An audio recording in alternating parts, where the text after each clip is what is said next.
Chandar dining table पर बैठा हुआ खाना खा रहा था।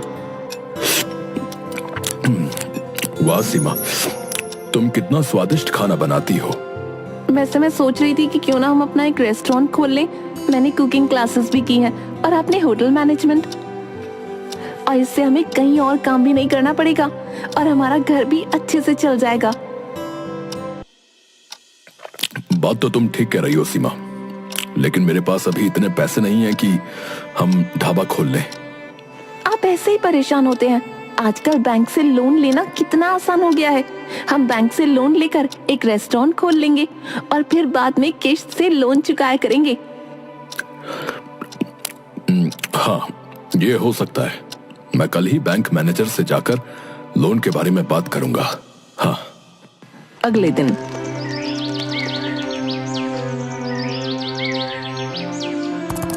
नमस्ते मैनेजर साहब, मुझे एक ढाबा खोलने के लिए बैंक से लोन लेना था। जी जी बिल्कुल, लेकिन उसके लिए आपको कुछ फॉर्मेलिटी करनी पड़ेंगी। आप ये फॉर्म भर दीजिए। और फिर कुछ ही दिनों में चंदर को लोन भी मिल जाता है। चंदर और उसकी पत्नी सीमा दोनों अपना एक छोटा सा ढाबा खोल लेते हैं। दो लड़के बैठे हुए बात कर रहे थे। अरे भाई, आज तो ना बहुत भूख लग रही है यार, और कुछ बाहर का खाने का मन भी हो रहा है। एक काम करते हैं ना, हमारे गांव में जो नया ढाबा खुला है उसमें चलते हैं। सुना है वहां कम दाम में बहुत स्वादिष्ट खाना मिलता है। हाँ तो चल फिर, वैसे भी नई नई जगह पर जाना तो हमारा शौक है, और फिर ब्लॉग भी बना लेंगे वहां पर जाकर। और दोनों लड़के चंदर के रेस्टोरेंट में पहुंच जाते हैं। क्या मंगवाऊं तुम्हारे लिए?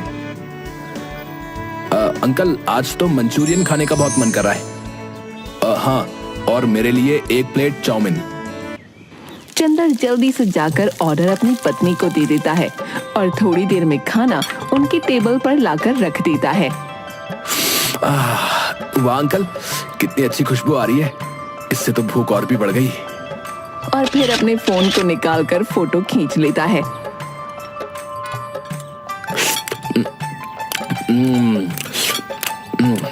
अंकल, आपके रेस्टोरेंट का जितना नाम सुना था ना, ये तो उससे भी ज्यादा अच्छा निकला।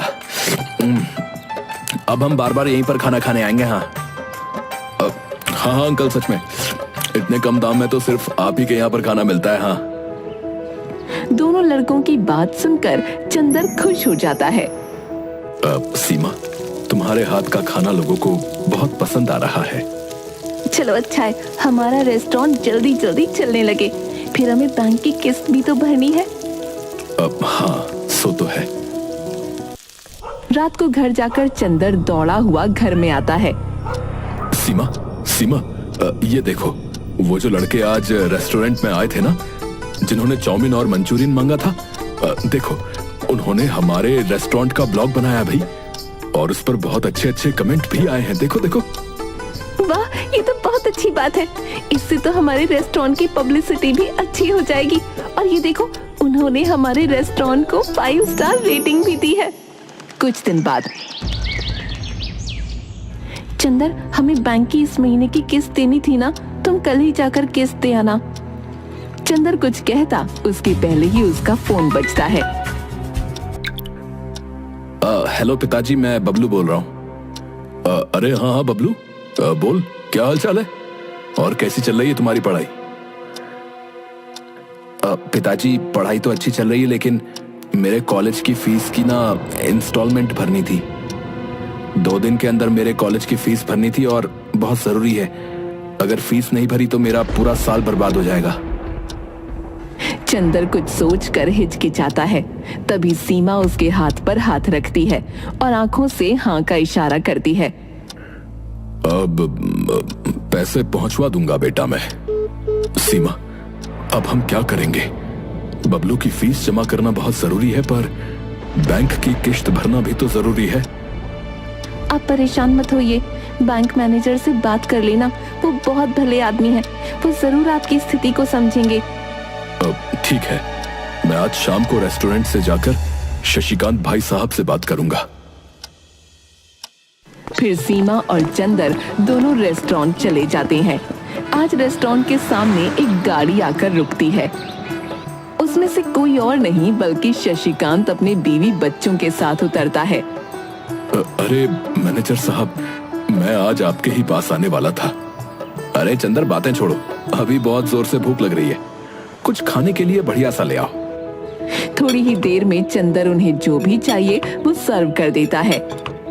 शशिकांत की पत्नी पारो, अरे वाह भाई साहब, आपके यहाँ का मटर पनीर तो सच में बहुत स्वादिष्ट है। आज पता चला कि लोग इतनी तारीफ क्यों करते हैं आपके रेस्टोरेंट की। पापा, मुझे आइसक्रीम भी खानी है। हाँ हाँ बेटा, मैं अभी तुम्हारे लिए आइसक्रीम लेकर आता हूँ। अच्छा हाँ भाई, अब बताओ कि क्या बात करनी थी तुम्हें मुझसे। वो मैनेजर साहब, इस बार मैं किश्त नहीं दे पाऊंगा।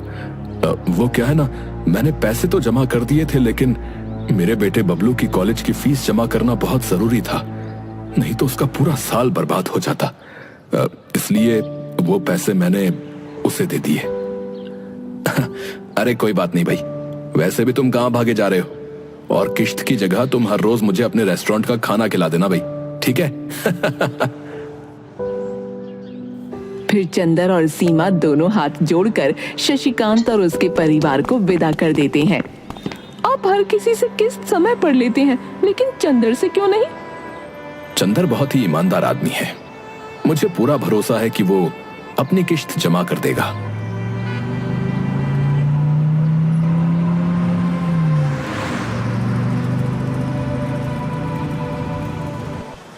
ये रेस्टोरेंट तो चंदर के रेस्टोरेंट से बहुत बड़ा और ज्यादा सुविधाजनक दिख रहा है, लेकिन यहाँ कम भीड़ है और वहाँ ज्यादा, ऐसा क्यों? क्योंकि यहाँ का जो ओनर है वो बहुत ही बदतमीज और लालची किस्म का आदमी है। और वैसे भी होटल बड़ा बनाने से कुछ नहीं होता, उसमें खाना भी स्वादिष्ट होना चाहिए, और चंदर के रेस्टोरेंट में ये सारी बातें हैं।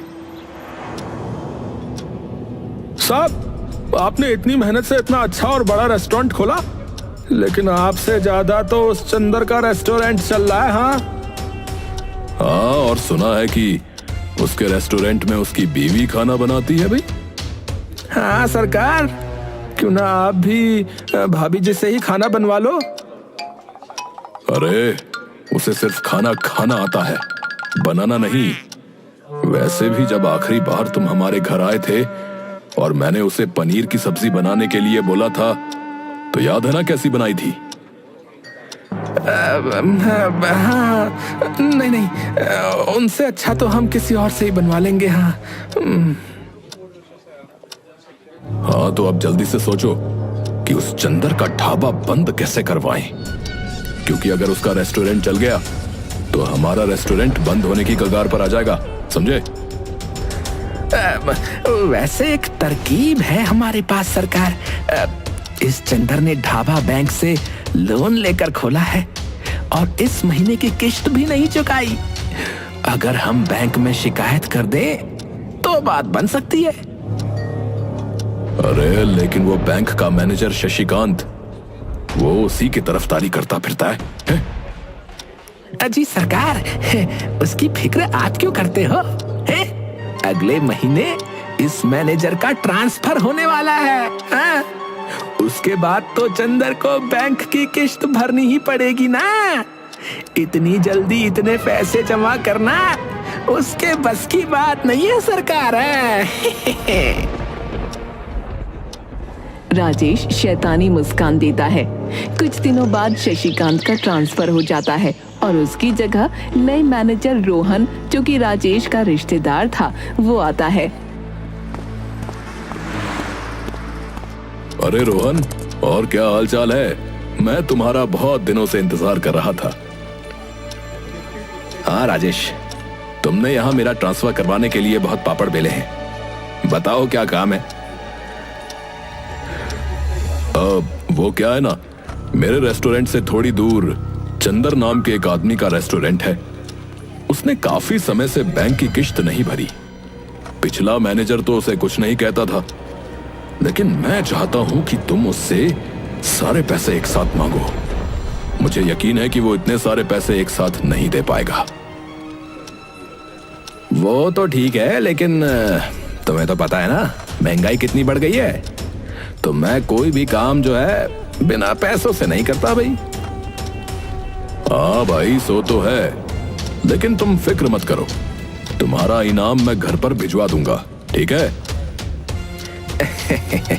ठीक है, फिर कल तक तुम्हें खबर मिल जाएगी कि चंदर और उसकी पत्नी रोड पर आ गए।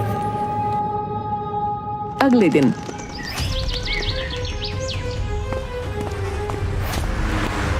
सुनिए, क्या आप ही चंदर हो? जी साहब। देखिए, मैंने आपकी फाइल अच्छे से देखी तो मुझे पता चला कि आपने काफी टाइम से बैंक का इंस्टॉलमेंट नहीं दिया है। अगर कल तक तुमने इंस्टॉलमेंट के सारे पैसे एक साथ जमा नहीं किए ना, तो तुम्हारे रेस्टोरेंट को हम जब्त कर लेंगे भाई। लेकिन साहब, मैं एक साथ इतने सारे पैसे कहां से लाऊंगा? थोड़ा सा वक्त दे दीजिए। रोहन बिना कुछ कहे सुने वहां से निकल जाता है। ये तो बड़ी मुसीबत की बात हो गई। एक ही दिन में इतने सारे पैसों का इंतजाम कैसे करेंगे? अगले दिन रोहन फिर से चंदर और सीमा के रेस्टोरेंट पर जाता है। हाँ जी, तो फिर हुआ पैसों का इंतजाम? नहीं मैनेजर साहब, आप मुझे बस एक हफ्ते का वक्त दे दीजिए। देखिए, मैंने कल ही आपसे कह दिया था कि एक दिन से ज्यादा आपको वक्त नहीं मिलेगा। अब तुम्हारा घर और रेस्टोरेंट दोनों जब्त कर लूंगा। और ये देखो, ये रहे कानूनी कागजात, ये सब ऑफिशियल है। सीमा और चंदर कुछ नहीं कर पाते। अब हम कहाँ जाएंगे जी? अब ना तो घर रहा ना रेस्टोरेंट, अब हम क्या करेंगे? चंदर बिना कुछ बोले रेस्टोरेंट की बातें याद कर रहा था। हम दोनों 2 दिन से इधर उधर भटक रहे हैं, अब मुझ में ताकत नहीं रही। और एक जगह पर बैठ जाते हैं। तभी पीछे से एक आवाज आती है जो कि बबलू की थी। पिताजी, आपकी ये हालत कैसे हुई? मैं घर और रेस्टोरेंट दोनों जगह गया, लेकिन मुझे पता चला कि बैंक ने हमारा घर और रेस्टोरेंट दोनों जब्त कर लिए। फिर चंदर बबलू को सारी बातें बताता है।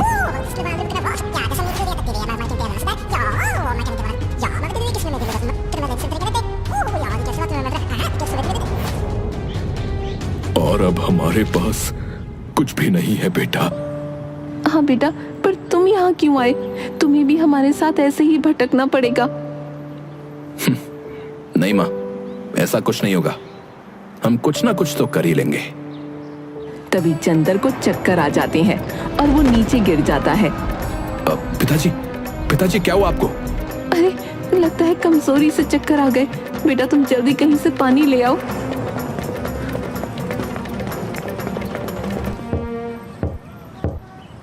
अरे दादा, थोड़ा पानी दे दो, वो मेरे पिताजी बेहोश हो गए। आदमी जल्दी से उसे एक लोटे में पानी दे देता है और बबलू चंदर को पानी पिलाकर एक जगह बैठा देता है। पिताजी, अब आप ठीक हैं? चंदर हाँ में सिर हिला देता है।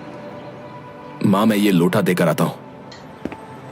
बबलू फिर उस घर में जाता है और लोटा दे देता है। तभी उसकी नजर एक ट्रक पर पड़ती है। अरे काका, ये ट्रक ऐसे ही क्यों पड़ा हुआ है? अरे खटारा है भाई, भंगार में बेचना है हमें। अच्छा काका, तो ये ट्रक जो है आप मुझे दे दीजिए। कितने में बेचोगे? बबलू उस आदमी से ट्रक ले लेता है। अरे काका, ये ट्रक तो अभी चल सकता है। देखो, मैंने इस ट्रक की जगह जो है ना, बहुत सारे नए ट्रक ले लिए हैं, तो अब ये जो है किसी काम का नहीं रहा मेरे लिए भाई। बबलू ट्रक को जैसे तैसे चलाकर चंदर और सीमा के पास ले जाता है। अरे बबलू, इस खटारा ट्रक को तुम यहाँ क्यों ले आए?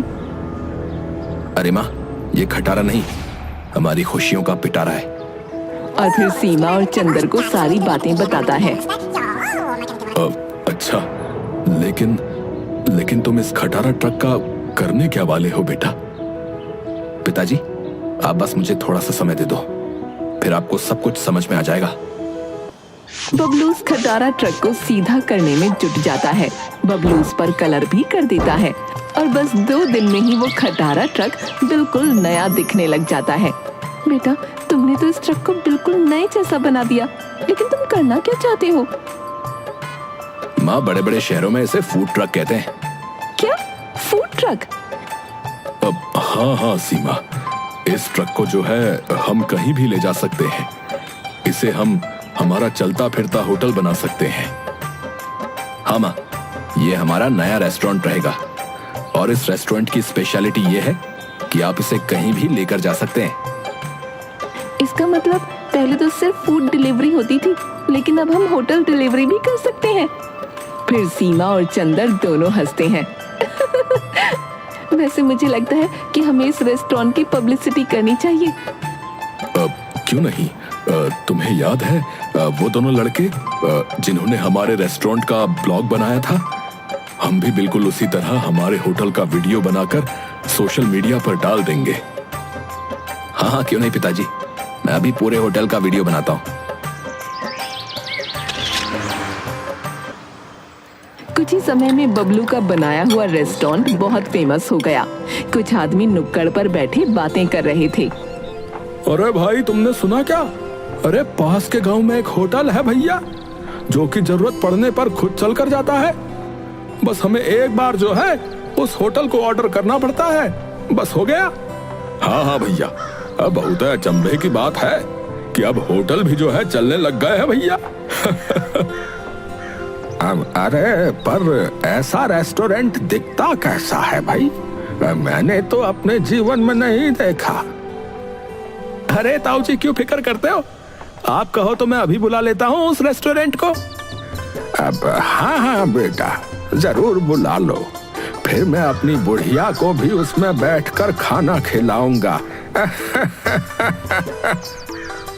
इधर रेस्टोरेंट में सीमा, ये देखो, हमारे होटल को सब लोग कितना पसंद कर रहे हैं और कितने सारे ऑर्डर आ रहे हैं। सीमा भी बहुत खुश हो जाती है। इधर राजेश और सुंदर दोनों गुस्से में थे।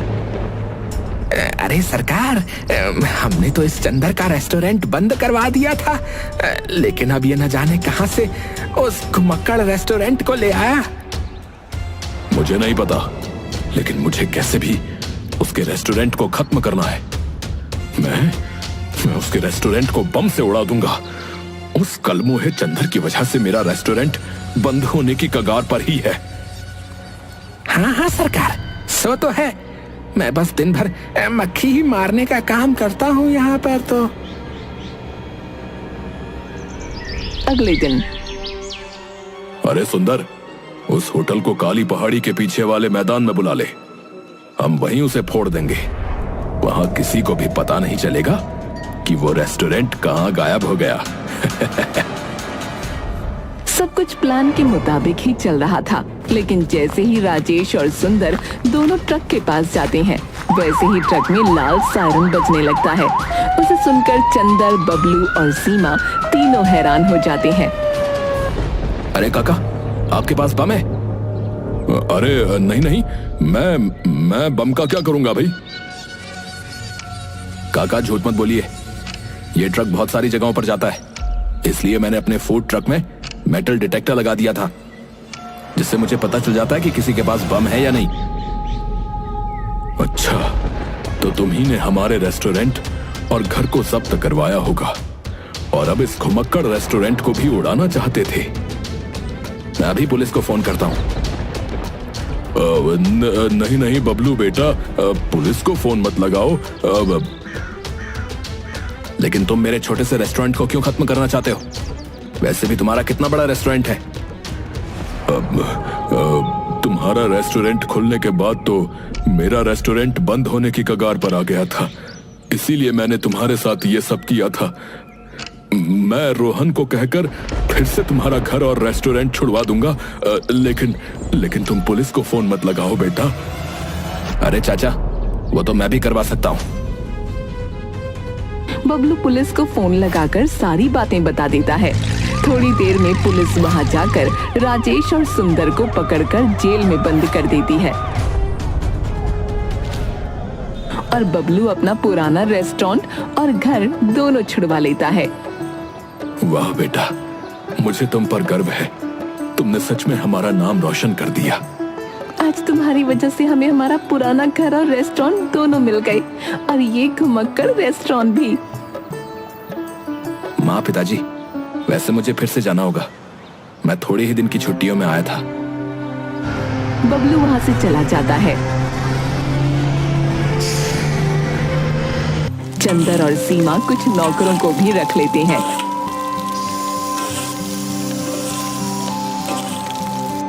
और फूड ट्रक के साथ साथ पुराने रेस्टोरेंट को भी चलाते हैं।